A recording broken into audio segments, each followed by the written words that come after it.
Yeah, welcome to the Brown Boy Wonder Podcast. Reviews and reactions. Let's go.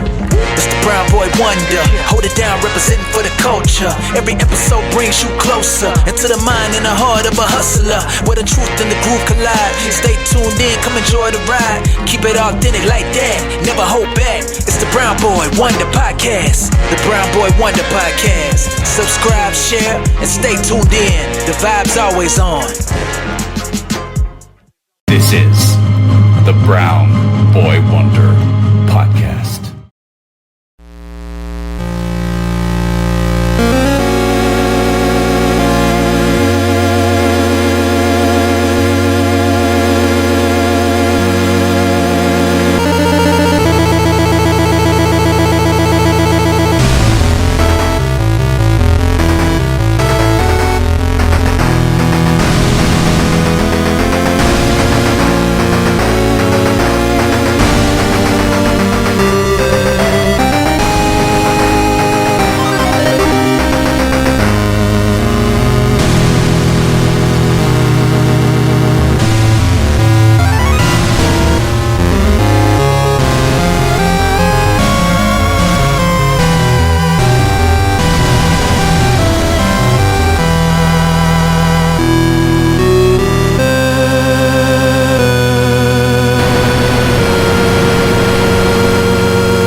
Welcome back to the Brown Boy Wonder Podcast. We are back talking about Batman, the animated series. We're going to talk about episodes 11 through 15. But of course, let me introduce my guest here for this episode.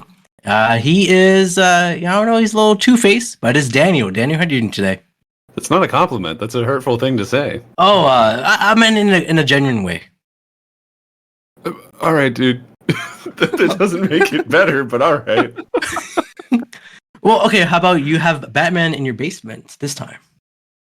Is that what you want, Daniel? Do you want to have Batman in your basement, or do you want to be Two-Face? Think about this very carefully. I'll be Two-Face. Okay, fantastic. And my last guest, he is, I think he has a heart of ice. Oh, it might be crazy. It is Anthony. Anthony, how are you doing today? I mean, who else could I possibly be on this show? I'm doing good, Abrar. Glad to be here. Fantastic, guys. Well, let's get into for these episodes, I feel like these are one of the best episodes in the show. I would say there's some good stuff. Yeah, there's definitely some like really iconic stuff in this batch. Yeah, probably more iconic. I think what everyone will remember is probably these episodes, except for the last one. Well, we'll get into it. Yeah. All right. It's episode 11, Heart of Ice. As a ballerina figurine dances in her glass dome, a strange armored man talks to a small dancer, promising a revenge against a monster for taking her from him. I wonder who that is. She's got big, scary red eyes. Could be anybody, but could be a robot from the sounds of it. Who knows?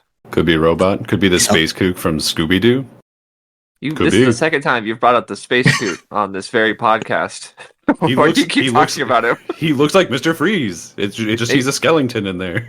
Yeah. He's got that crazy laugh. I understand the connections. It's just at this point you got to keep it going. I hope there's a reason to bring it up next time. I'll find a reason. Well, later on, Summer Gleason gives a report on a series of mysterious heists pulled at various offices at Goth Corp with all the same MOs. A freeze gun that creates a cold wave capable of generating thick sheets of ice and snow. Ferris Boyle, Goth Corp's CEO, says he doesn't know what is happening or who this is. He says it's the People's Company, but hopes any differences can be patched up.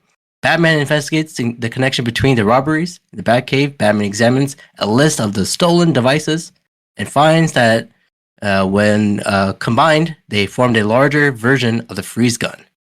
Large enough to become a fully operational freezing cannon to extend to be a big city threat. I get that he's Batman, But Mhm. this scene did kind of just feel like he was taking like a bunch of toys and being like, but if I hold it like this, it's a gun. Like doing that thing kids do with every stick they've ever picked up. Right. It is kind of crazy because it's just like no one would ever think that all these pieces together could build this giant death ray. It's like, well, what are they for normally, if not to Yeah. build this big laser, right? Like, One of I them- don't know. One of the pieces looked like it just was like a battery from a battleship or something. Yeah, I was like, exactly. well, okay. It's like I'll he's give you like- that one, Batman. it's like he's building some Legos in his back computer. Showing off to Alfred. Yeah, Mm. gotta show it to him. He's lonely. However, the machine is still missing one component, meaning Batman knows where the thieves will strike next. That night, an armored vehicle attacks Gothcorp installation in question. When Batman Mobile arrives, a freeze ray, from the van creates a sheet of ice that causes the car to spin out of control into you barely can control the vehicle, and it crashes. Batman exits the car, engages the thieves. The ringleader appears, a man in a strange suit of armor, calling himself Mr. Freeze. Thoughts on this version of this character? I mean, he's an icon, right? Yeah. Like, this is the character. So this design was worked on by Mike Mignola, I believe, who is the creator of Hellboy. So if you look at a lot of his like comics, you'll notice the kind of design similarities between these characters. But yeah, Mr. Freeze before this point was not this character. You know, he Mhm. didn't have the tragic wife story. It was just not him. So to kind of take this character and do the ultimate reinvention of him, and, you know, give him this treatment and this very cool, like retro, simple sort of spaceman outfit. Like obviously, Yeah. I mentioned earlier the Scooby Doo references, but like, yeah, it's just very simple and straightforward, and I like that about him.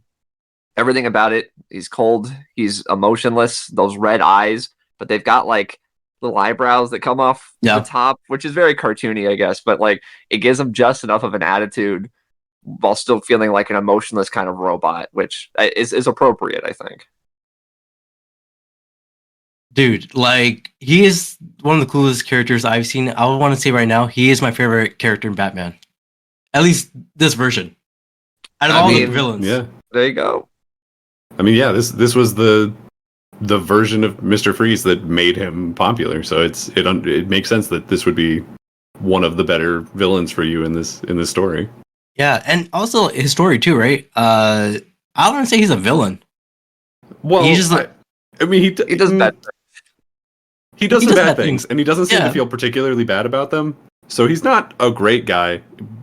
He has No, exactly one target no. that I would feel justified about, and he's hitting a lot of other people that are unrelated and just other employees of the guy.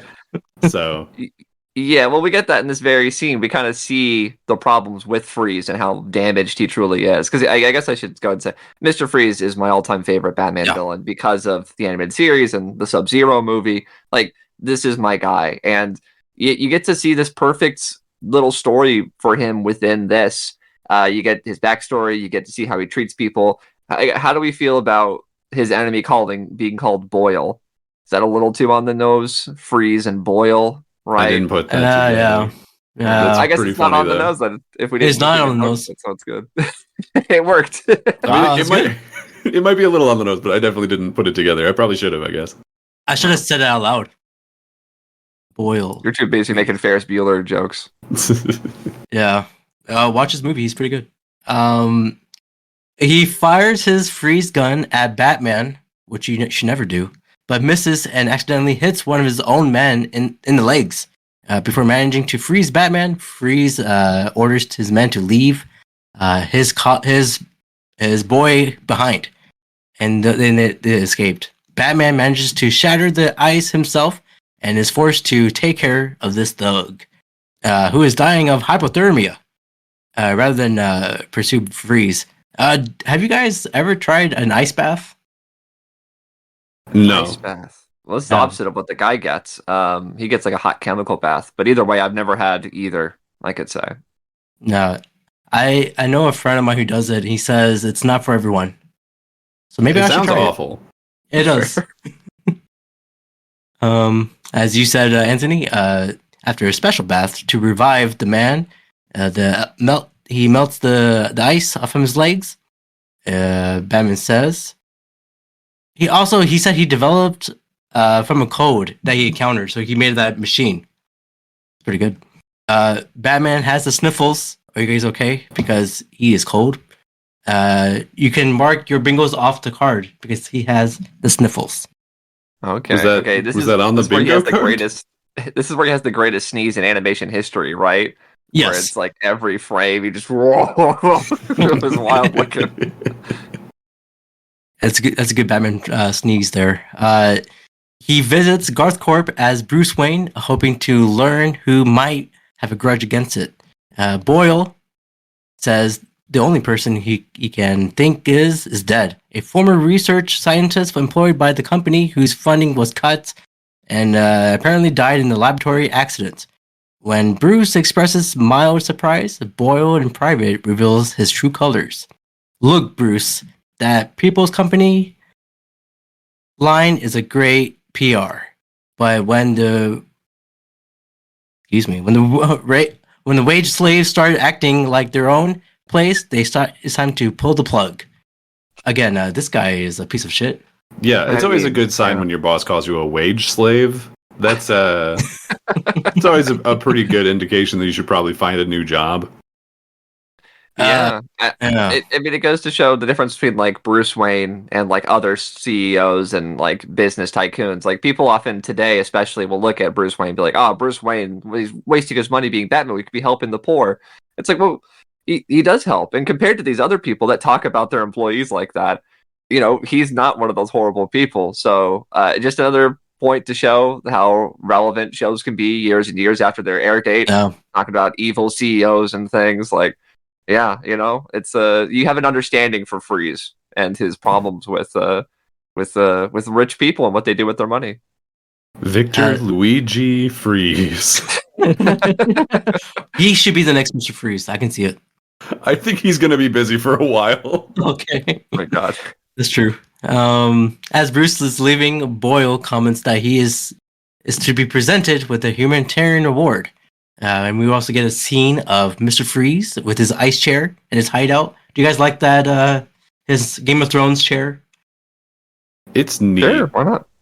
Yeah, I don't know that it like 100% matches the version of the character that's here because he's not like the ice throne feels very Schwarzenegger Iron Man, and this is kind of just like, well, I needed a place to sit, I guess. But yeah, it looks cool, so I'm fine with it. I guess that is the thing about Mr. Freeze having any kind of like theming going on, because that will continue. Whether he'll have like goons in winter gear, or as we see in Sub-Zero, he has polar bears with him. Granted, that's because he was like in the Arctic, so it makes sense for him to have like creatures.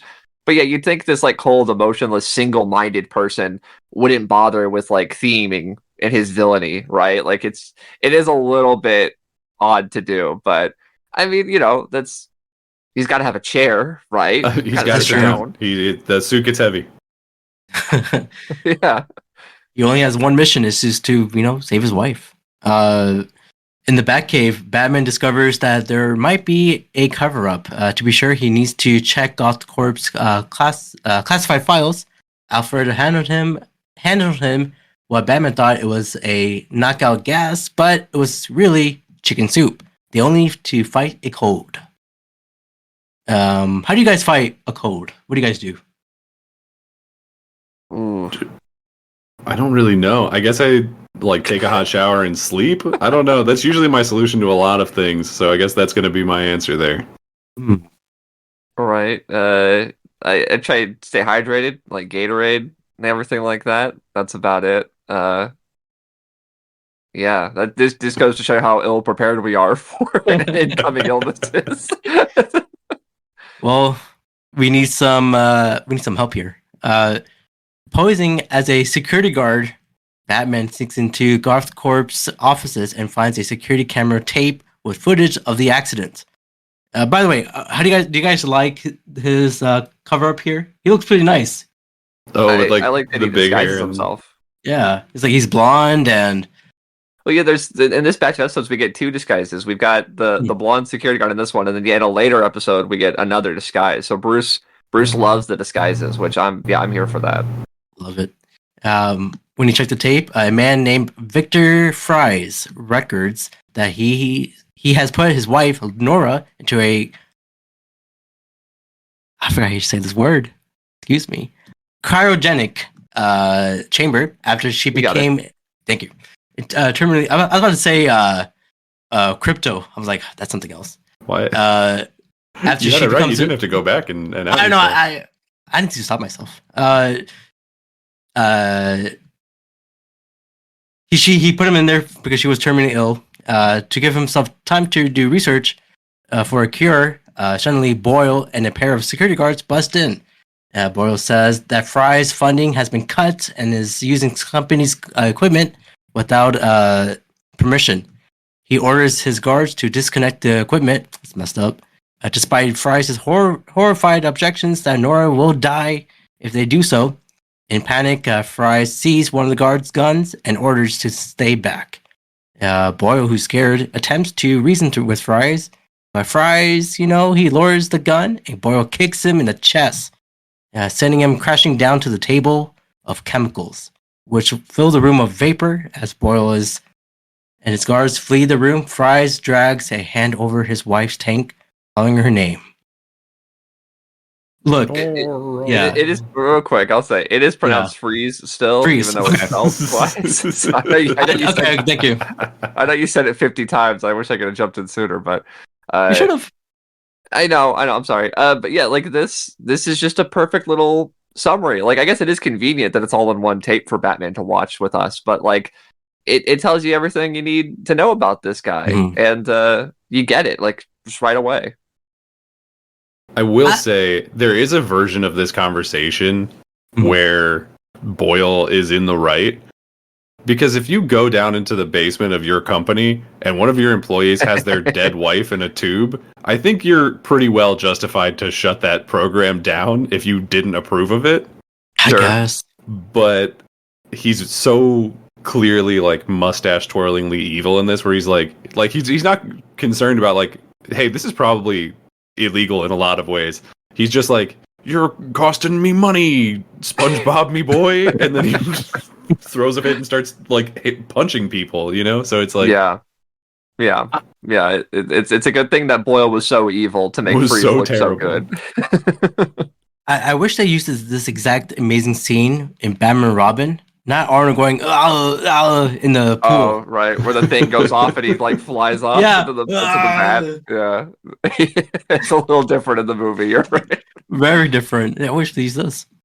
Batman's watching this and he's in utter of horror when Victor Freeze, is now Mr. Freeze, appears behind him and blasts him with a gun. Batman is kept prisoner in Freeze's hideout.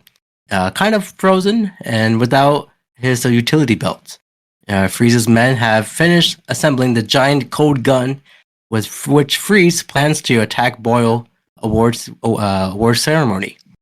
Freeze explains his suit after the accident. He is incapable of living outside of a sub-zero environment, which the suit maintains. Can you guys be in that suit? It's kind of not fun. Can I be in the suit? Yeah. No. It's cold. It is cold. And how do you pee or poop in that suit? I don't think you can. Does he have to get out of the suit? Well, these are the things where you start to not question fully the scientific things of Mr. Freeze, because you wonder does his blood flow if he's frozen? I don't know. I can't answer that. Maybe he's legally undead. Maybe he's like a vampire technically, where he's can't do any of that stuff. He's cold Nosferatu. Well, Nosferatu could do some crazy stuff. I don't know if he can do that. Oh, maybe. After Freeze leaves, Batman manages to free himself. At the building, Mr. Freeze cannons opens fire, covering the lower part of the building in ice. Freeze tells his men to go on firing until the entire building is covered. But Batman arrives and stops the cannon. Unwillingly to admit the defeat, Mr. Freeze smashes a fire hydrant and uses his gun to convert the fountain of a spring water into a column of ice that lifts him up to the top building. Dude, that's a cool scene. I wish I could do that. It's very fun. It's definitely the most cartoony thing that he does in the whole episode, but like it's fun and it's a good visual. Good. Smashing his way into the award ceremony, Mr. Freeze confronts Boyle and begins freezing him slowly up to his legs. He has just reached Boyle's waist when Batman arrives and distracts him. However, Mr. Freeze reveals that his suit's armor or circuits also triples his strength, and Batman is outmatched. As Mr. Freeze holds Batman helplessly, Batman remembers that he is carrying a thermo of hot chicken soup that Alfred gave him for the cold.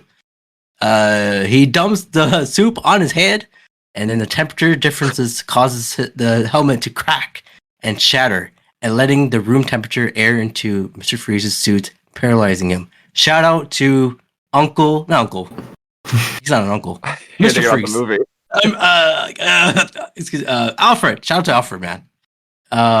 Mr. Freeze believes that he has been denied justice, but Batman says, "Don't worry about it, dude." He gives Summer Gleason the videotape of Mr. Freeze's accident and leaves without freeing the still cold dude Boyle. In Arkham, Mr. Freeze has got a gift above the same ballerina and asks Nora to forgive him for failing to avenge her. Thumbs up or thumbs down for this episode? Let me think about it. I have to ask the question. I have to ask it. Because people might not like this. Yeah. It's obviously a thumbs up for me. It's one of the greatest reinventions of a character ever, in terms of superhero stuff. It's proof that you don't always have to stick to the source material, and that you should be allowed to kind of update it for your series or your movie or whatever it may be. I'm not going to say that's always going to work 100% of the time. This is something where it just absolutely worked, but yeah, this is 100% a thumbs up for me. Yeah, I think most of the time that we hear people talking about this show, this is one of the episodes that people are going to consistently bring up because it is one of the defining and best episodes of the show. So absolutely. Is this episode and then the movie we're going to watch is Sub-Zero with Mr. Freeze, and I still think that's one of I know everyone likes not Phantom Menace. Batman, what's the movie? Mask of the Phantasm. Everyone loves that movie, but underrated is Sub-Zero, I would say. Interesting fact for this episode. Before Michael's how do you say his last name? Michael and Sarah's, the voice of Mr. Freeze, that's his name. Mm-hmm. His casting, the producers approached Leonard Nimoy to voice Mr. Freeze, but he declined. Anthony Hopkins and Anthony Zerbe from Star Trek were also considered. Well, clearly Anthony was on the mind, so I guess it all checks out. That's why he's your favorite. There you go. Makes sense, because Anthony didn't play him. But he was almost several Anthonys. Almost. Oh, someday. All right, that was episode 11. Great episode. Of course, we're going to get down to episode 12. Probably another iconic... Oh, it isn't an iconic episode of Batman Anime Series. It is Two-Face. This is for part 1. Our boy Harvey Dent has a nightmare in which he is confronted by a mysterious doppelganger, flipping a coin over and over and over and over and over again. Just before Harvey wakes up, the figure assures Harvey, "It's time. Harvey, it's time." You guys get nightmares like this? No. Thankfully not. No. That is not something I don't think I could deal with if another me in a deep gravelly voice was threatening me like that. I heard in TikTok, they said if you see yourself as a clone, you should run the other way. Yeah. I mean, I don't know the TikTok thing, but that would probably be my reaction. Yeah. Sure. That's what they said. I don't know. For all those who are listening, let us know what does that mean. Yeah, let us know if you've ever seen your clone and what you did. Yes, how you reacted. Yeah, what was your thought? Did you run know. away? Did you make out? I wouldn't make out with myself. Well, You should love yourself more. All right, I'll do that. Harvey Dent awakens in his office. His fellow secretary from the DA office, I forgot his name, I should have wrote it down, walks in to see what's happening, if he's okay. They both head out to meet Commissioner Gordon for a raid on an old building being held by Rupert Thorne's gang, heavily defended with stolen weapons and supplies from Gotham's army shipments. With Batman's help, the gang is captured. Batman was whooping their asses, and Commissioner Gordon calls it bat infestation. Great line. He's loving it. He thinks this is really funny, to be honest. They're all enjoying it. Love it. In front of the news reporters, Dent publicly congratulates the police and thanks Gordon. But then something happened here. One of the crooks taunts Dent with the assurance that he and his guys will be soon to be free. And he kicks a puddle of mud on him, on Dent's suit. To the others in horror, Dent goes berserk with fury and attacks the handcuffed man, and he has been pulled him off. Seconds later, Dent immediately went back to his normal self, seemingly knowing no memory of what he just did. Everyone was in shock. That face he made, scary. when Harvey like scrunches up his face and is like really angry in this episode, he looks terrifying. It's a shame that like these guys are evil criminals, and then Harvey does one bad thing, and everyone's like staring at him in shock, and the guy's like, he needs to be locked up, not me. It's like, you held the building hostage, sir. You're still going to jail, so it's a shame. That's true. When he scrunches his face up, he looks like a werewolf. Okay, like Jack Nicholson? Yeah. Wolfman? Okay. Right. Yeah. Are you saying this because you just saw Wolfman? So it's on the mind? It kinda is. Yeah, You got the eyebrows this way, and his ears are, I don't know, was his ear big at this moment? He does have kind of big ears just in general, I guess. Yeah. It's a hurtful thing to say, but that's fine. Called me Two-Face and him Heart of Ice. So I meant we're just in an insult mood today, huh? No. I mean with most genuine, because Two-Face. I see. I'll call you Rupert Thorne. I don't know. Oh. Don't call him Rupert Thorne. That's not better. I won't say anything. Meanwhile, Thorne is gritting his teeth. Ugh. As Dent's actions have crippled his interest in Gotham. He commands his assistant, Candace, to find something dirty about Dent's past. Despite his apparently spotless record, he said, the brighter the picture, the darker the negative. I like that line. That was good. For all those photojournalists, they're like, ooh, he's talking about me. Sure. Right? Photos and you gotta see in the red room and like, I can't see anything. Okay. Well, how do you guys compare Rupert Thorne with the other mob bosses in Gotham? Is he like the top guy there? Just Falcone? Yeah, no. I think Thorne is usually, I actually don't know if I've heard about him like before this. This might be his introduction. I don't know for sure, but he's definitely not like one of the top guys. Usually when you think of like the top guys in the mob families of Gotham, it's the Falcones, the Maronis, the Bertinellis, like that whole Sicilian side of them. And then there's like a sub tier of like, well, those guys are gone in our story, so we have to make people up, and that's usually where Thorne falls in. Yeah, in terms of this show, obviously with how many episodes he's had, he's a pretty big deal. So it's cool to have sort of a prominent gangster character, and it gives us a chance to tell stories with supervillains and gangsters, as we'll end up seeing. So, that's why I was so offended when you called Daniel Rupert Thorne, because this guy he's one of the worst. He's just awful.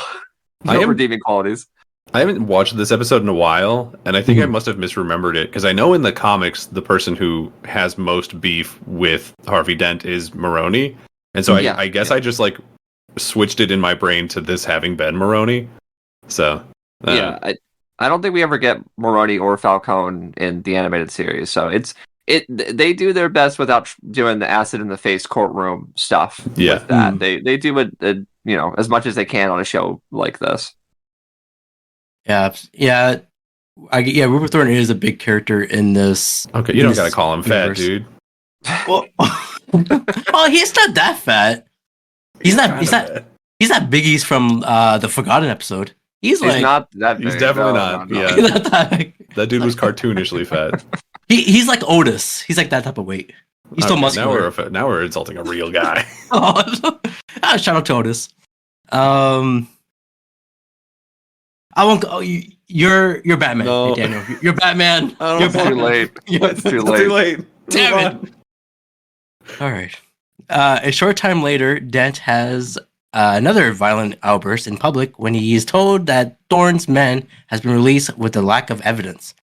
Bruce Wayne is nearby. He tries to, calm him down, but Dent shouts at him, and is only calmed by the intervention of his fiancée, Grace. We all need a Grace. Yeah. This is Harvey's shining light. This is the consistency that he needs. This is also the scene where you had pointed out that everyone shopped at the same store that Bruce Wayne does because they're all wearing brown. All wearing the same brown suit, yellow shirt. Underneath. That's a good Even suit. I think even one of the dresses is like the exact same shade of yellow.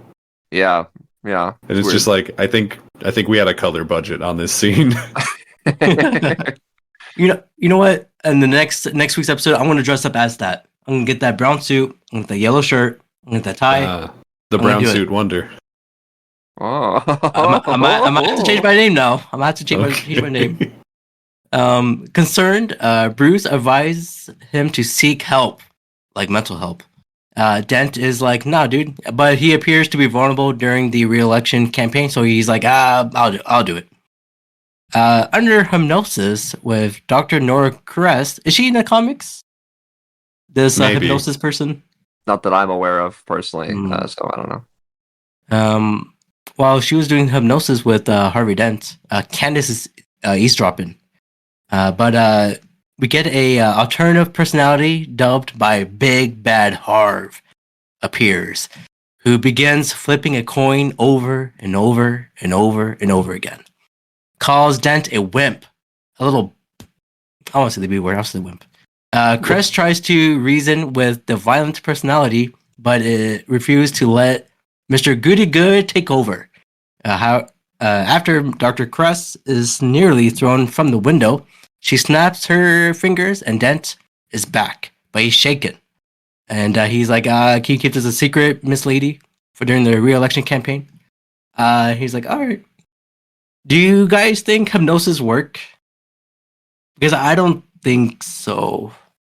It's a big question to ask. I've never had an experience with it personally, so I can't really say here or there. I mean, the mind is susceptible to many things, but I don't have any expertise in this personally. I would think that it would be as effective as like maybe a meditation. I can't imagine that somebody is able to like actually take control of somebody's mind through hypnosis, but it may be able to help people remember things just by helping them sort of calm down and focus on something else, and then have a little bit more clarity of mind. I could see that potentially being a thing. That's as far as I could probably realistically buy. I guess I guess I don't believe when there's like a crowd work or there's a crowd and then doing hypnosis. I don't think I believe in that. He's like making people cluck like a chicken or something. Yeah, I think those people are playing along because it's funny. Yeah, and it's just being part of a crowd. You get influenced whether you know it or not. See, I agree with you. Maybe not like just using the pocket watch and things. Maybe that's not the same deal. But yeah, I'm sure there's some, like you said, similar to kind of meditation and focus and clearing your mind. Like I'm sure there's something to that. But I don't know. Who knows? I'll look into it. I'll start trying to learn how to hypnotize people. Okay. It'll be fun. Yeah, I'll practice on you. Oh, call me Big Bad Boy or Brown Boy. All right, moving on. This is getting off the hinges here. I don't want to call you that. All right, let's move on here. Later, Dent is giving a speech for his campaign, but afterward receives a call from Thorne. who summons him to a meeting, who else his secret will be exposed. Noticing Dent's strange behavior, Bruce changes into Batman and follows him by planting a tracking device. At an abandoned chemical plant, Dorn and his gang confront Dent, and having found the files or the records from his childhood that shows that he fought back against a bully, who was later hospitalized with appendicitis. Dent repressed his anger so completely that it has built up over years until it became his whole new personality. Thorn threatens to expose Dent unless he complies with Thorn's agenda. Oddly calm, Dent smiles and says, "You're talking to the wrong Harvey. Now it is Big Bad Harv." Do you guys like that name, Big Bad Harv? Or it could be a better name.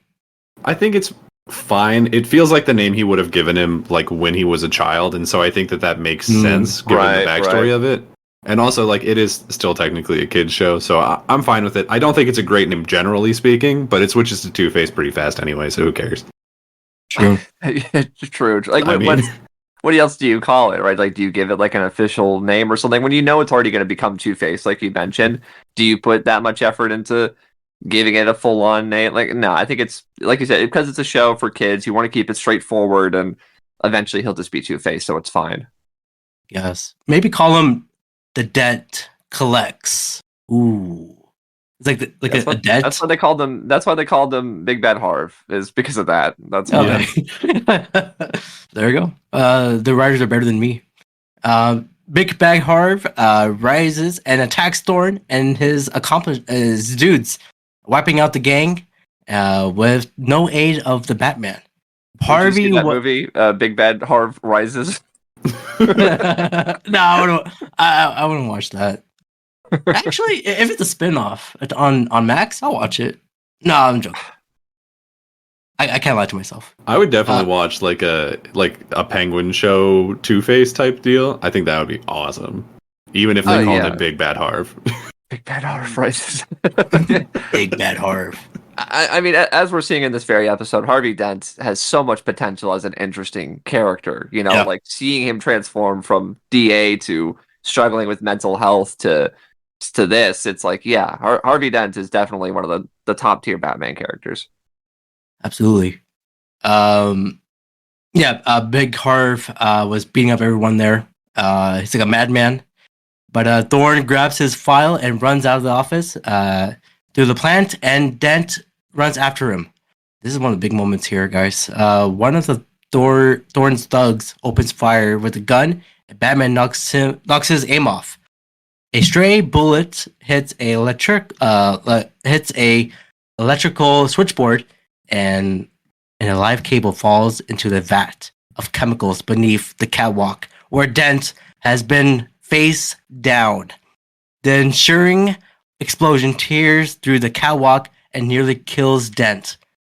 Batman is horrified to see the man's scorched side. Harvey, no. It's an iconic moment. Great scene.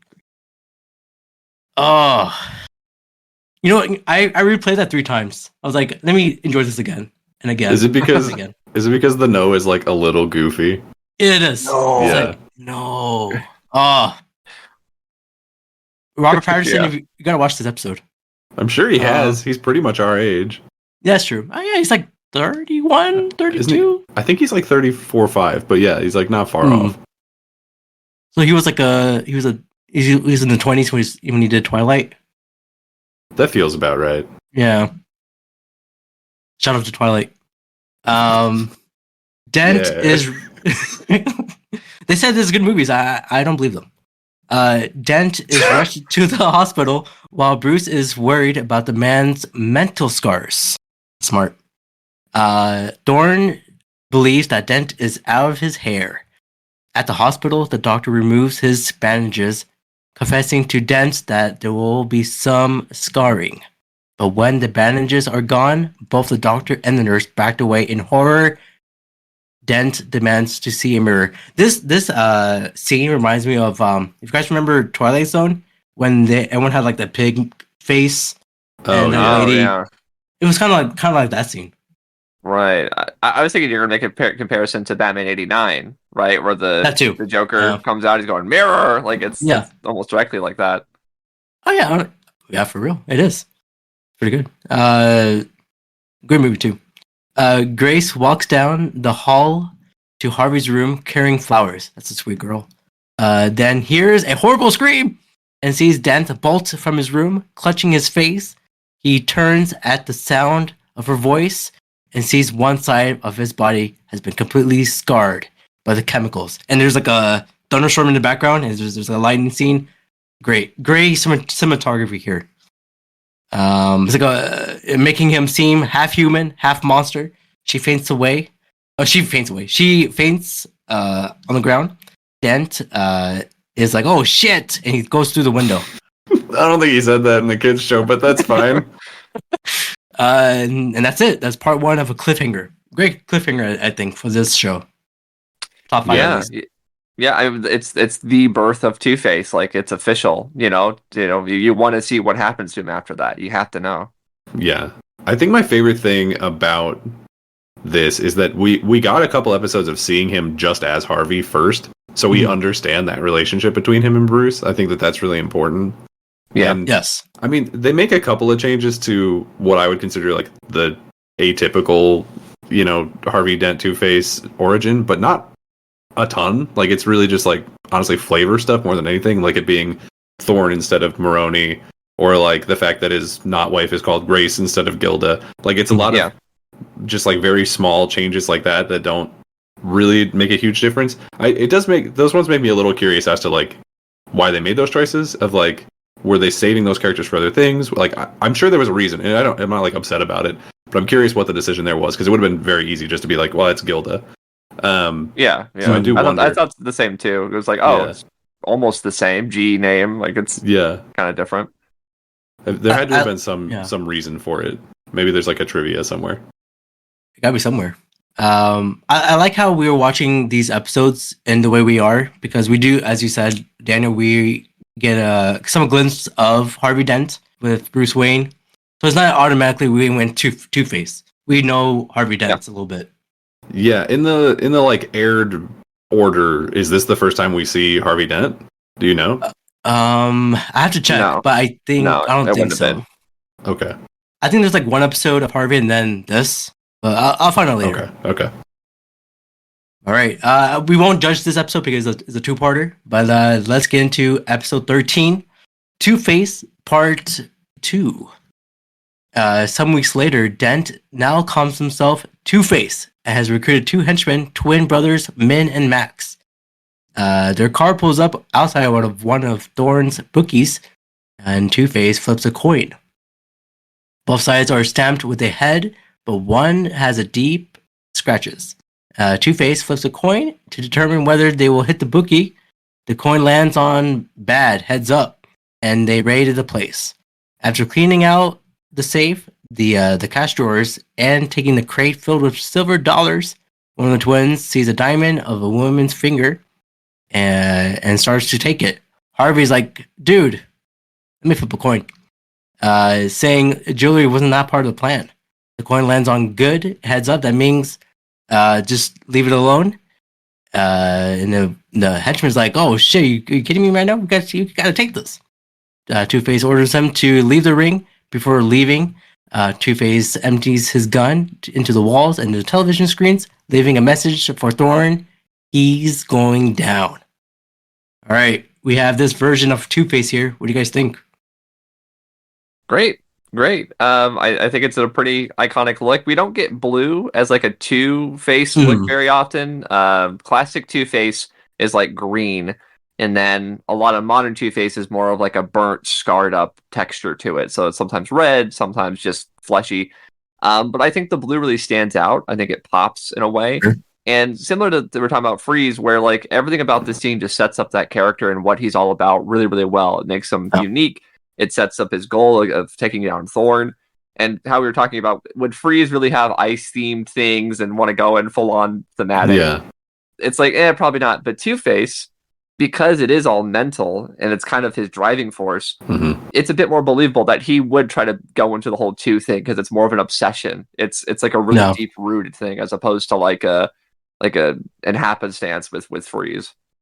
Yeah, there's also, I don't know if it was like a theory or maybe it showed up in a comic, but I remember hearing at some point that there was some idea that like the Harvey side of Two-Face was doing things like that so that it would be easier for Batman to track because he like wanted Batman to catch Two-Face or something. Right. You know what I mean? Like he was sort of betraying his bad half or like trying to from the inside. Right. Yeah, because we'll see in future episodes there will always be this battle between Big Bad Harv and Harvey. So it's not like that ever goes away in a big way. So I think that's a pretty interesting theory, this idea that Harvey's in there somewhere trying to do something, especially in a world where Bruce Wayne is like a close friend of his and, Batman has that trust. Yeah, you can say that like he's like the Terminator. John Connor's trying to get his old Terminator dude back in T2, but he's not there in T3. Yes. What? Sure. I didn't catch any of that. Remember in Terminator 2, John Connor and him, they're best friends. And then in Terminator 3, he's like, hey, you don't remember me? He's like, no, I'm a different Terminator. So he's like a Terminator without his CPU. Right. I'll leave it to the comments. They know. They know. Or Skylar, a friend of a show. I think he knows what I'm talking about here. All right. Thorn, who is like, oh man, the most fearsome enemy is now targeting him without the constraint of the law and hurting his pockets much more than ever he did as district attorney. Puts a $2 million contract on Two-Face's head. $1 million for each face. That's pretty good. That's dude. These writers, they know how to write. They're good. It's just Thorn getting in on the bit because he says I think 1 million first, and he goes no 2 million, one for each face because he's just being a dickhead. Like it's really funny. Yeah. He keeps this up later. Like I think he finds it fun. I think he enjoys being this big asshole. So I guess I can't blame him. Yeah. He's evil and he loves it, and you have to respect that. Exactly. It's good. That's the model for a boss man. Bruce has his own nightmare when both Dent and his parents demand why he failed to save them. Waking, he vows to save Dent, no matter what the cost is. It's getting really deep for Bruce here. He's trying his best, but his past haunts him every day. This is interesting because obviously Harvey is the one who had the dream in the first episode. Yeah. And so we don't fully know whose dream this is. It becomes very obvious once the dream continues, but we may think that it's Harvey's dream again before it's revealed to be Bruce's dream this time. So it was kind of a cool parallel between the two characters. They both have a secret identity, so I love the parallel here. Candace, playing a more subtle game than Thorne's other thugs, visits Grace as a police detective, saying that they want to help Dent. Candace leaves her a transmitter with instructions to activate it if Dent contacts her. Look, no matter who it is, you gotta ask for their badge before they walk in your house. Dimmy, that's true. That is true. There's nobody trusting people like this without asking questions of your own. Absolutely. In their hideout, Two-Face starts sharing out their profits of their bookie raid. When he opens his own wallet, he freezes when he sees a picture of himself whole and happy with Grace on his side. Aw. Noticing this, Max offers to bring Grace to him if he misses her so much. Two-Face flips a coin and lands on the bad side. And he's like, I'll wait. He also says he still likes to humiliate Thorne. He is ready to take him down once and for all. Look, your girl is wants you back, and you're not going there, dude. Go to your love of your life. What are you doing? Okay, I hear you. He is now a super criminal, so there's more to it than that. What I do like is because we saw it in the first episode we talked about here too, is they're trying to like humanize the goons in a way, and I do appreciate that. Obviously, these ones are really misguided, where they're like, "Oh, boss, like I'm sorry that you're sad. You want us to do a kidnapping for you?" So like clearly that's not like we're not good people, but it's humanizing it to a degree. And we didn't talk about it in Heart of Ice, but I really liked how when one of the goons got his leg frozen, the rest of the guys were like, "Oh, good, no problem, bud. We're gonna get you out of here." Like I really like those little touches of like these characters. I don't know if they will ever show up again, but they feel like real people, and that's really cool. Yeah, I totally agree with that. It gives us insight to the goons. It gives us insight to the villains. Like it does a lot all at once. Yeah, it's like a big gray area. No one's really good or really bad. It's just in their situation. Yeah, I mean they did offer to do a kidnapping, so they're on the bad spectrum. Yeah, they're like right here. But I mean, it's like it's a spectrum. Some people are the Joker, and some people aren't. Yeah, to be fair, in reality, if they went up to Grace and were like, "Do you want to see your fiance?" I don't know exactly where they were in that line, but she'd probably be like, "Yeah, absolutely," and just hop in the car. So I don't know that would qualify as kidnapping, but they would do it if she said no. I don't know technically. Look, I'm not the district attorney here. That's true. Right. One face. Yeah, we know they aren't married because during that party, she makes that crack about like, when are you going to propose to your lovely girlfriend? Bruce like, you better do it fast or I'm going to take her from you. Oh, Bruce. What a thing to say. If you put Harvey Dent on the Arthur Morgan Red Dead Redemption 2 meter, he'd be on the bad side. Yes. There's a meter. Yeah. I don't remember the meter. I believe you. I just don't remember it. For those who are not watching, I'm doing hand movements. Well, you are, but your hands are clipping into the screen. Screen behind you. Oh yeah, Batman's behind me. I forgot about that. Batman, help him out. No, he's just looking at this lightning.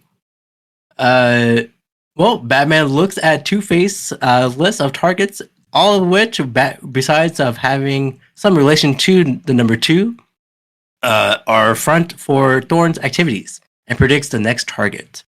As he leaves, he puts on a freaking cool bat helmet and rides with his bat pod.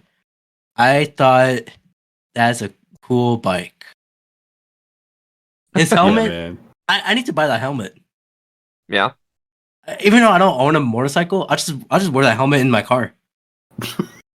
Sure. If I saw you in traffic with that helmet on, just sitting in a sedan, I would feel so uncomfortable. Well, I'll probably get it's Abrar. You'd be like, there's Abrar. That's fair. Thank you. Be like, no, that tracks. That's about right. Yeah.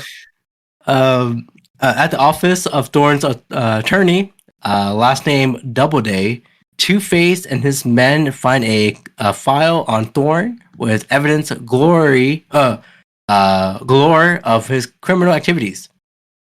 Batman appears and tries to stop them, pleading with Two-Face to let him help. Two-Face is momentarily halted by the mention of Grace, but then Max attacks Batman, snapping Two-Face out of it. Two-Face escapes with the file, flooring Batman with a kick, and that sends him crashing into the janitor's cart, severely cracking his ribs. The janitor, the OG in this episode, helps him up. As they are driving away, Two-Face sees an ad for a wedding shop and gets a vision that the bride has Grace's face, shouting at his men to stop the car. He takes his coin out and flips it and telephones Grace and asks to meet her. Dude, I think this would be exhausting if you keep flipping a coin for all your decisions. That must be exhausting. I thought you were gonna say it just must be exhausting to be Two-Face. Like, yeah, that all too. the time, you're just like, oh my god, I miss my wife. Do I do it? I don't know. I love that you can tell the person who wrote the synopsis that you're reading is from the North because they said telephones and not calls. Oh yeah, that's true. Eh, I'm on to you. all right, DC all right. Wiki writers. What? I'll What are you find talking about? What are you talking about? She agrees, and after she hangs up, she hesitates briefly, and then activates the transmitter. That's not good. Thorn rages that if the file finds his way to the police, he'll be ruined. Then Candace receives the signal from Grace. Grace is delivered to the Wild Deuce Club. That's a nice name. Wild Deuce. Actually, that's number 2. Wild Goose? Nah, never mind. Where he enters a large room, half of it carefully groomed, half of it violently destroyed. Two-Face stands in the middle, his scarred half covered by a cloth. This image of him kind of looks like Phantom of the Opera, the opera guy. Yeah. Right. The Phantom. Right. Yeah. The Phantom. I'm sure he has like an actual name in that, but I couldn't tell you what it is. I'm sure it's the Phantom. Well, I know they call him the Phantom, but I'm sure his character has a name. Yeah, I'm sure. Danny? All right. Well, yeah, he's got the cover on his face. So anyway, When Grace tries to reason with him, he starts talking about luck, saying how it controls everything, including whether a person's good or bad. Grace fiercely refuses to accept this, saying that Dent has accomplished all the good things in his life, becoming a district attorney, winning her heart. Through hard work and virtue, he's still a good-ass person, and reversed the harm that he has done. She then pulls away the cloth, romantically, and then says, despite everything he's become, she still loves him. Again, we need a girl like Grace. She's with you until the end. Grace the MVP for sure. Mm-hmm. Two-Face embraces her. His voice starts to crack. Then, the son of a bitch, Thorn, enters with his thugs, having knocked out Min and Max. Candace gloatingly informs Two-Face that Grace is one who led to them, while Grace is horrified. It's okay, Grace. We still like you. We get a cool, quick scene of Batman's on his way. He's wearing his cool helmet. He needs to bring that back. Thorn demands the file, and Two-Face refuses. But Thorn breaks him by threatening Grace. Beaten, Two-Face pulls the file from under one of the disused roulette tables. Thorn confirms that the file is real, then orders his henchmen to kill them both. Just then, our homie, our guy, the name of the show, Batman, arrives and attacks the thugs. Though he is severely hampered by his cracked ribs, he and Two-Face take down the thugs, while Grace does her part by knocking Candace out of her booty. Thorn is left helplessly under the fallen chandelier, pleading for his life as Two-Face aims the gun at him. Oh shit! While Batman's like, it's too weak to rise. Batman pleads to let the law deal with Thorn, and Two-Face retorts that the only law is law of avenges. He flips his coin, and then Batman tosses the crate of silver dollar bills, mixing them in the air of Two-Face's coin and causing him to lose it. Unable to decide without it, Two-Face collapses on the club's floor, and he's like, I'm out. The police arrives, Thorn and his gang is taken away, Two-Face is also, but Grace is by his side. Again, ride or die. Gordon wonders whether there's hope for Dent. Batman says, whether there is love, there is hope. But alone, he flips a coin into the nearby fountain. As he turns away, the coin lands on the good side. What an absolute great episode. Yeah, there's no arguments for me here.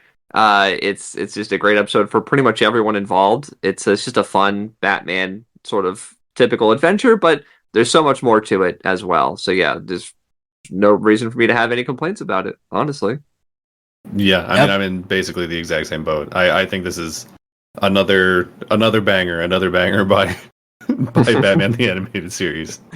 Another banger after each episode. While giving it a thumbs up here. The interesting fact for this episode: Grace, the fiance of Dent, is played by Murphy Cross, who's also played a lady friend of Richard Small's character Bull Shannon on the TV series, your favorite show, Daniel, Night Court. Night Court, yeah. It's not my favorite show, but I do like it. Okay. That's good. That's good. Doesn't Richard Mall play a character in this too? Is he Two-Face? He's not Two-Face. That'd be crazy. Is he? I don't think look so. that up. All right. You can cut this. No, I'm keeping it all in. We gotta It's know. gonna be like 30 I'll look seconds it of up. Googling. We could talk about how Two-Face has a good heart, but he has another side of him is like, it's not good. Two-Face reminds me of a guy with mental problems. Oh yeah, I guess I'll Is it because say he's mentally ill? that too. Real quick, he did voice Two-Face. So There Richard He Mall did? voiced Okay, no Two-Face. way. That's cool. I guess whoever's going through mental problems, seek help. Do it now. There's a phone number. Just call that number. Yeah. All right. Were you gonna put the number on screen or something? I'll put it in the bio. I'll put that number in the bio. Just check that number if you need some help. I got you. All right, let's get into episode 14. This might be not a great episode, but we'll see. I don't know. It's episode 14. It's never too late. And of course, I'm not talking about the 3-Day Grace song, Never Too Late. That's where my mind went to. So Yeah. fair enough. An aging mob boss, Arnold Stormwell, is being targeted by his rival boss again, Rupert Thorne. While this guy. this guy, he's everywhere. What's I'm this tired guy's of it. problem? Rupert. Who names their kid Rupert? Well, his name's Rupert with a P, but Oh, excuse me. nobody names their kid Rupert. I don't like him. While there's war on the streets over turf, Arnold's son, Joseph, goes missing. Later, Thorne and his boys plan to take out Arnold by inviting him to a local diner to talk about a truce. While the whole thing goes down, Batman bugs the joint and then sits in his car and waits. Do you guys like this disguise as Batman? The sleeping homeless man. Yeah. I think this is the one I was thinking of in the previous episode. This is the one with the big Yeah. crazy beard, right? Yeah, Yes. Yeah. It's good. Where does he keep these disguises? I know he has his bat closet, but he has like another closet. In the I think he just Batcave, loves yeah. it. You know. Oh, okay.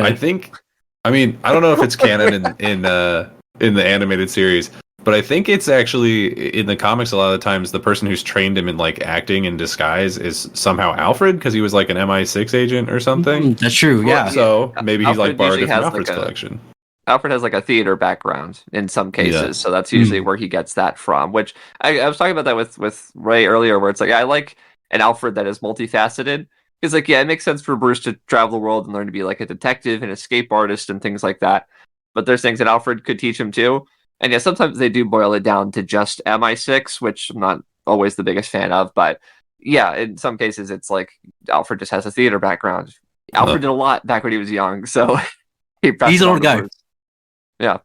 I don't know if that Pennyworth show is good or not. It's some. I don't know where it is showing. I know but it ends in an absolutely insane way because they didn't know it was going to end. I think the last scene of the show is like a nuke going off, and then we just never see what happens. It's like the characters at a wedding, and they see the nuke in the distance, and it's like that's the end of the show. Also, Alfred had sex with the Queen in that show, so I mean that's good. I mean, hey, he had a pass before. All right. Can't be mad about that. Does that make him the king?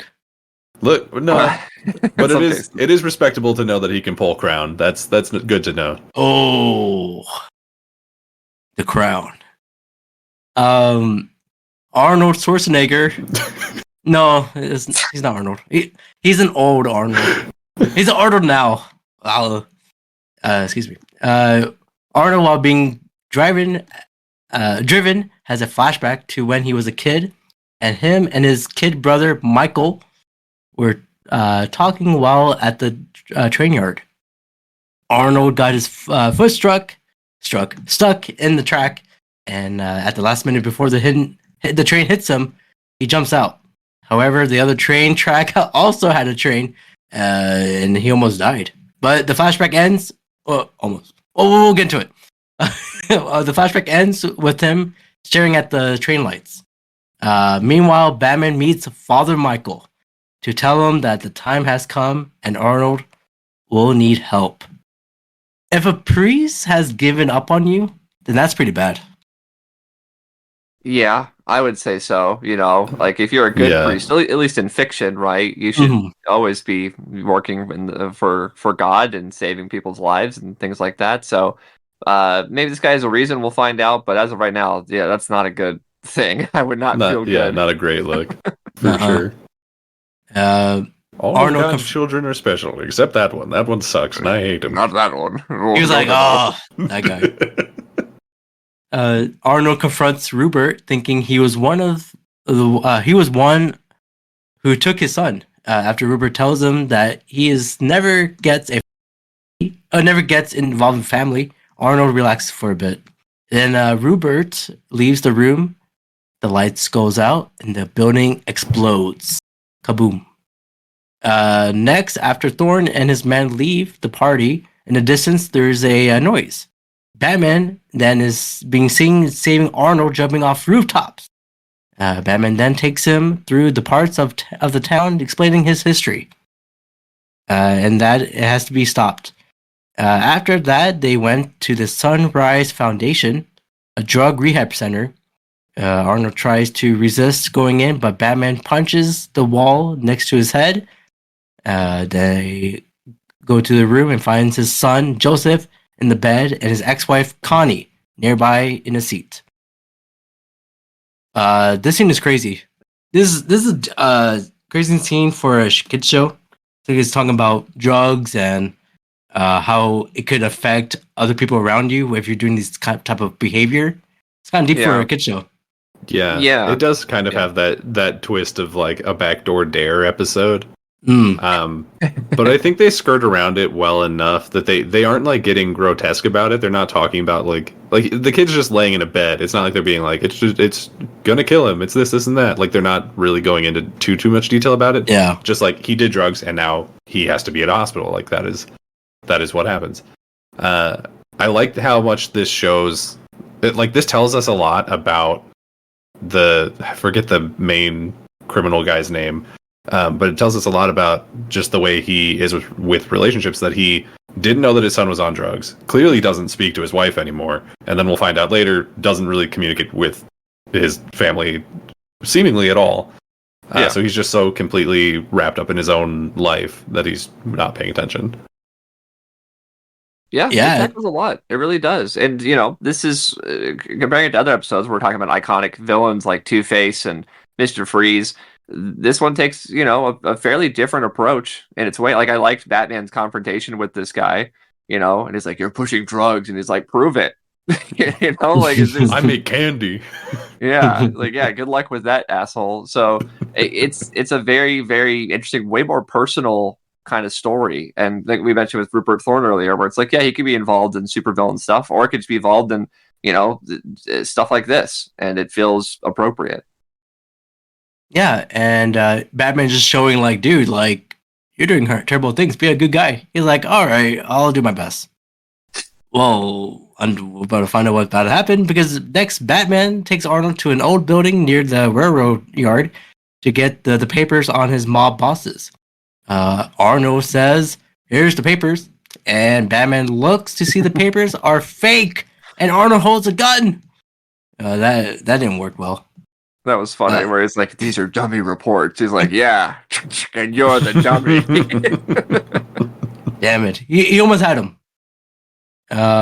However, a smoke bomb was thrown in the room that left it hard to see or breathe. Thorne's man goes up there to get Arnold. Batman takes out all of them, and then Thorne gets pissed. Arnold finds his way down the train yard and hides as Thorne's goons walk around.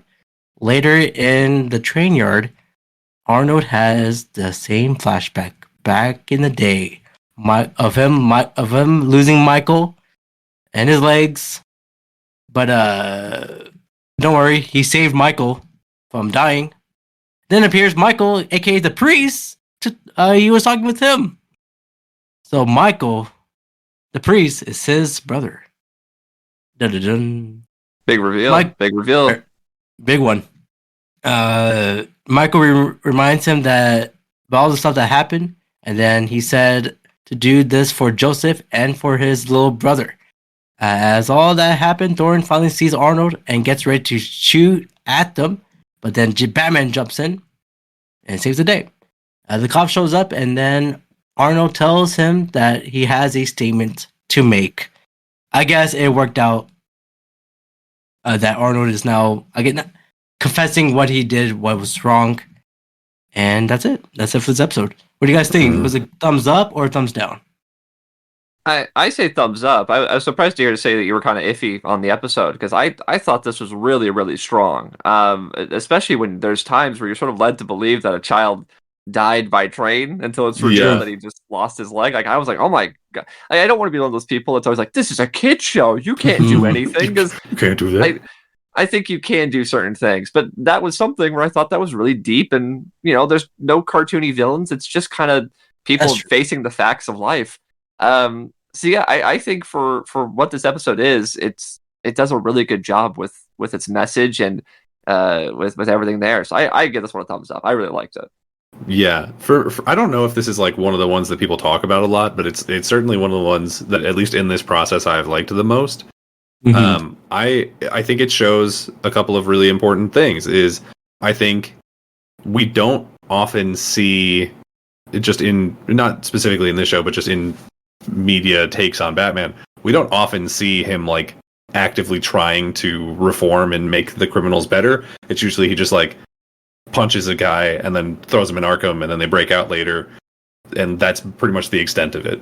So him actually like kind of playing this like Ghost of Christmas Past role in this episode and like trying to sort of he visits him 3 times and he's showing him these things about like, this is your son is in trouble. Here is your past. Here's your brother who's coming back and he still believes in you and he still has all this faith in you.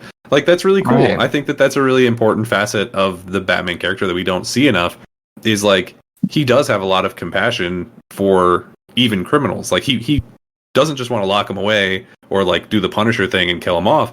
Like he wants these people to become better, and he knows that he is capable of facilitate that transition. And so I think this being, because I don't think we ever see this character again. So I think this being at least the first instance of him being successful of that in the show is it's important. Yeah, I absolutely agree. And we're going to continue to see these themes explored in a lot of future episodes where this is not just a one-off idea. Luckily, it's something that will continue, which is great. That we're, like you said, continuing this idea that Batman is trying to make a better Gotham, not just by beating up criminals, by doing more. That is, I don't know what I was thinking then. Maybe I didn't like that flashback in the beginning. You might have been thinking the next episode. Yeah, that's what it is. Well, excuse me. Yeah. I apologize. Yeah, this is a huge thumbs up. I'll give it actually 2 thumbs up. I don't think I've ever done that before. Okay. Sure. 2 thumbs up. Be like Doc. That's an inside joke. No one knows that. I'll move on. All right, let's get into this weird episode here. All right, I'm just gonna conk out for a bit, guys. You wake me up when we're done. Batman is out of the basement. Perfect. All right, episode 15, guys. I've got Batman in my basement. That's how he says it too. Yeah. It's a cold night in Gotham City, and typically a crime is being committed. 2 thugs swipe a Fromage egg, or fancy egg, in attempts to make their escape. Before they can get that far, Batman confronts them. Oh, Fabergé. I genuinely needed a full 30 seconds to figure out what word that was supposed to be. What did I say? you said like fromage, but watching the gears turn in Daniel's head was a beautiful moment. It's like, what is that? What kind of egg? Is that a bird I don't know about? Well, it'll be fun when I edit this. Batman confronts them. However, before Batman can attack the thugs, a giant South American vulture attacks him. The hell? While Batman manages to fight it off, the thugs get away. The only clue left behind is a bunch of bird seeds. This is the most random thing I've seen on this show so far. A vulture.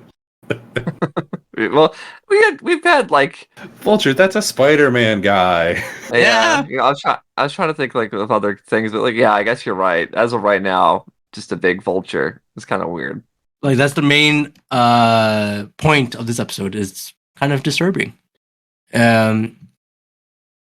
Also, in Texas, I've seen a lot of vultures out there, and they are scary. So I get what this episode is trying to go for. Yeah, but you're afraid of house cats, so I don't know that I'm necessarily. Hey, I'm those getting tricky used to vultures, they attack cars. Okay, They it do. happens. It's real. Yeah. I've seen. Okay, I was in the neighborhood here a year ago. They were eating a squirrel. And I was looking at it, and there's ripping out the guts. I was like, I can't save the squirrel; it's dead. Like, that could be Batman. We don't know. Oh my god! Okay, That's the next maybe scene, actually. this episode might be a thumbs up. Who knows? We'll see here. Oh no! Elsewhere in Gotham suburbs, two children, Sherman and Roberta, look through a junior detective kit filled with novelty spy items. That's cool. As they look through it, two older boys, Frank and Nick, shows up and starts hassling them by taking the stuff. Frank takes the binoculars and sees Penguin's vulture, which is he believes to be a hawk. Sherman sees it and decides that its presence a misery. Let me rephrase here. Sherman sees it and decides that it has a presence is a mystery, and he and Roberta follows after it. Here we go. Yeah. I do have to laugh at the bit where the bully takes it and he's like, "Whoa, look, there's a hawk over there," and just like completely out of no. But then the nerd gets it back and he goes, actually, that's a South American vulture." It's like, brother, just say vulture. We don't need to know all this. It's a giant South American vulture. Yeah, okay, all right, sure. I know why they're bullying him. Yeah. That's the whole episode. Is like you never sympathize with this kid, not once. The vulture flies into an abandoned birdseed factory and spy on the thugs from the heist before. Soon, the penguin shows up and demands the egg. Sherman immediately recognizes it as the... Okay, you guys gotta help me here. The Von Loster... You said Fabergé? Fabergé egg. And decides that they have to alert the authorities. However, Penguin's vulture, Scrap, that's his name, notices them and it tries to attack, but Batman catches it in a net and buries Penguin and his men in birdseed. The two kids try to escape by accidentally activate the convoyer belt, leading to a grinder. Batman manages to save the kids and advances on the Penguin, but it is hit by a gas pedal that causes him to be weakened. Before we get any further, this is our first introduction of the Penguin. What do you guys think of this guy? It's an unfortunate introduction to him because I do really like the Penguin. I don't think this is a good showing for him, but I do like this version of the Penguin, just not in this episode. Right. Yeah. So yeah, this is similar to Catwoman being blonde. This is another pretty clear influence of the movie being like, well, you got to make Penguin kind of like this. He's got long hair and the flipper hands and everything. So there is that. Characterization wise, I do like this sort of posh Penguin. I like that about him. And when he gets a redesign and later on, he is just standard sort of what they were going to do in the first place Penguin, which is a very retro classic Penguin. So yeah, for the most part, I like the character. I like when he interacts with the other Batman villains. Here, I don't know. This is as stock as you can get with a Batman plot. In terms of characters here, it's the especially coming off of like Two-Face and Mr. Freeze. Yeah. This is, I feel bad for the Penguin. Honestly, this is not where you want to be. Where you want to be in life, man. Everyone tweet or go on Blue Sky hashtag save the Penguin. Well, I think we did. I think he's good now. He's doing fine at the moment. Okay. That's true. Crawling into the Batmobile, he faints. Sherman and Roberta, who are nearby, shoves him in and gets into the vehicle himself. Desperate to close the car, Sherman starts to erratically pushing buttons, as we all do, and eventually manages to get in the car shut. However, Penguin and his men climb into the car and try to break in. The kids were scared, but they start the car and take the criminals on a wild, crazy ride. Eventually, the criminals are thrown off the car and the kids escape. We're back at Sherman's basement. Batman is laid upon on a couch and manages to force out the word capsule. The kids don't understand what the hell the Batman is saying. But Batman tries to further explain, but only manages to say visor. This doesn't help anything at all. Roberto, they don't know, like, what is he saying? No, especially that girl. The girl is very. She's dumb as bricks. Let's be honest. It's like speaking Latin at them. Roberta decides that it's time to call the police, but Sherman refuses, claiming that they must protect the identity of their client, Batman. I'll say this right now. I feel like I'm watching a Disney show. A Disney Channel original show, at least for this episode. Yeah. It does feel very much like an episode of a different cartoon that Batman is like guesting in rather than a Batman episode, which is not great, but sure. Right. Yeah, it's like kids like trying to hide shit from their parents. Like it's that vibe.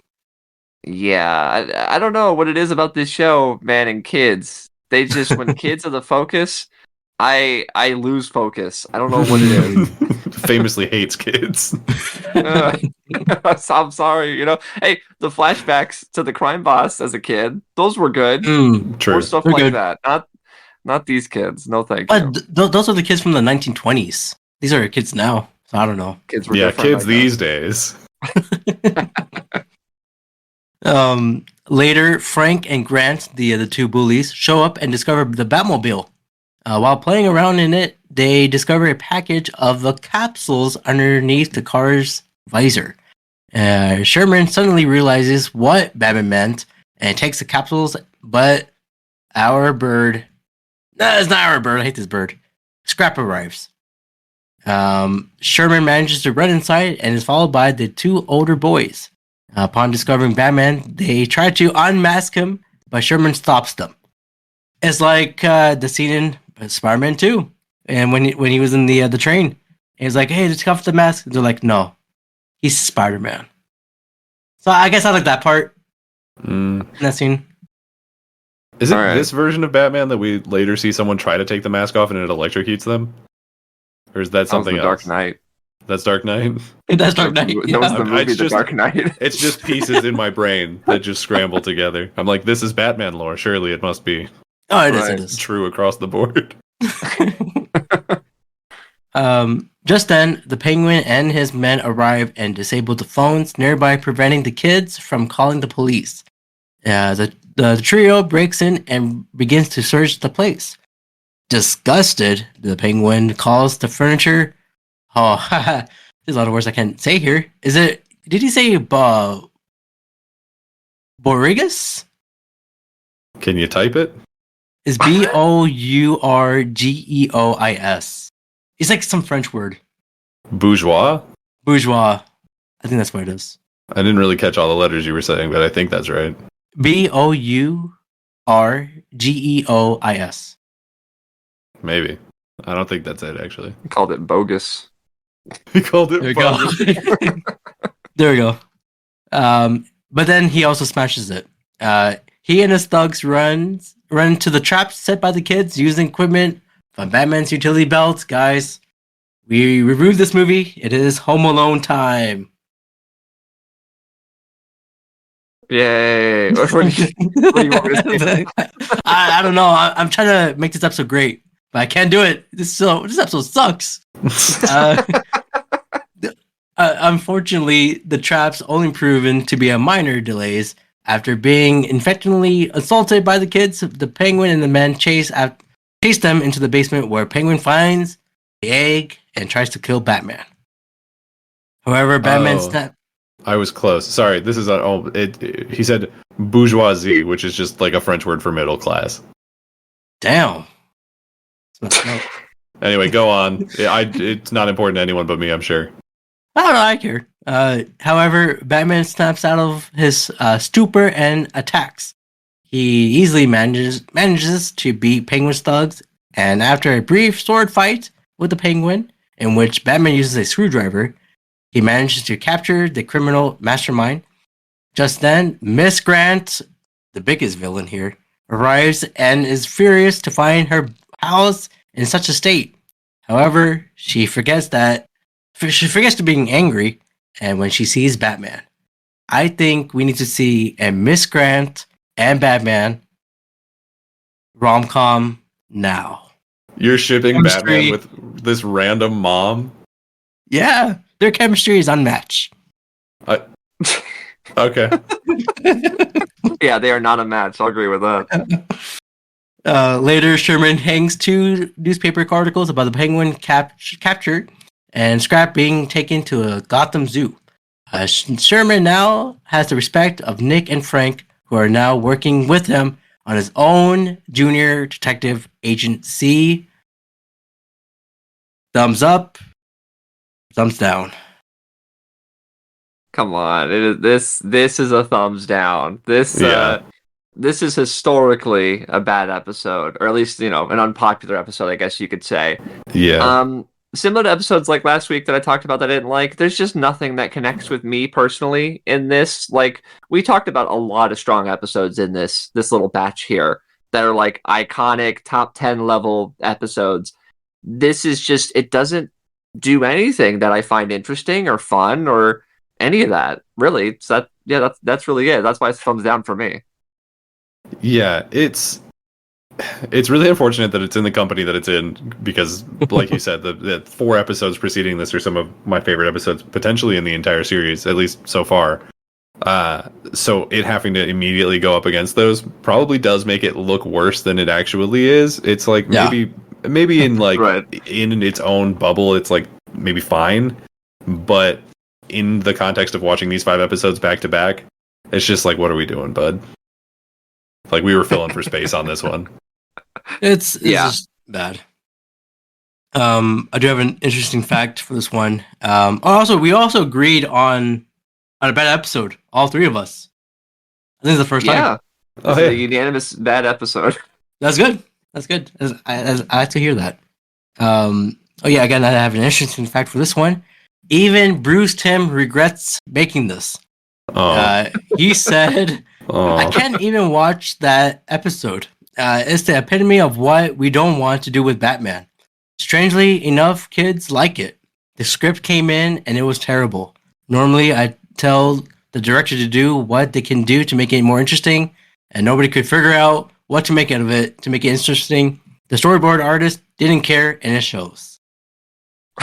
If you felt that way about it when it first came in, how did it make a screen? You know what I mean? Like, the amount of work it would have had to have taken for everyone to draw every panel of this thing, and you felt bad about it. You should feel regret about putting this episode out. If from second one you were like, this is ass, and then you tasked like 100 people with continuing to make it anyway, bro, what? Right. It's bad. It's okay to Bruce Timm. We know what you're going through. But you made a lot of good episodes, so it's okay. Yeah, I can give this a pass. I'll forgive you. Yeah, I got you. Bruce Timm, if you're hearing this, we're buddies. We got this. Yeah. Best friends. All right. But yeah, that was it for this episode here. Next time you hear us talking about the next episodes, I believe it's 16 to 20. Just check out there. And of course, Anthony, where can they find you in the interwebs? You can find me at Anthony Lantern on pretty much all social media platforms. You can also find me on YouTube, Anthony Reviews, where Anthony reviews. As of this recording, I have a new video out showing off the my entire collection of action figures. I'm a big action figure collector. So is my girlfriend Ray, which you'll hear from someday on this podcast. She'll be here eventually. She will. And so yeah, it's up. It's an hour long. So if you like things like Batman and the DC universe and things like that, then I would recommend checking it out because I have those things, and you can look at me or look at them and hear me talk about them if you want. Fantastic. And of course, I want to shout out that Spider-Man poster is goated. Keep it forever. I got that Spider-Man poster. It's Spider-Man 2002, the movie poster. Perfect. Giant poster that I have. I got that at like a convention 10 years ago, maybe. And yeah, it's something that I will never get rid of it. So if you get rid of it, then we can't be friends. Keep it forever. Okay. Noted. Thank you. And of course, Daniel, where can they find you here or everywhere? Where can they find you? You can find me on Twitter or Blue Sky at DanielMCG, or you can follow my podcast Ready Set Replay with friend of this show, Skylar. Every Tuesday and Saturday on Spotify and YouTube. And then, the latest episode, you guys talk about your top video games. Yeah, and we make fun of you a little bit, so it's all worth it. It's a good one. I haven't listened to it yet, but I'll listen to it. I will listen to it soon. I need to know what's happening there. Of course, you can follow this podcast where you listen to on Spotify. I'm on Apple. Give a comment. Give us a rating, a 5 out of 5 maybe. If you don't like the show, give us a 1. I respect your rating system. Actually, don't. Never mind. Just give it a 5 out of 5. Don't do that. Don't review it unless you're gonna give it a 5. I'm being too honest. I need to stop doing that. I'm there. I'm on TikTok. I'm on Instagram. Just follow me there on Brown Boy Wonder Podcast. Until then, we'll see you. Bad time, bad channel, bad whatever. Close enough. Thank you. Nailed it.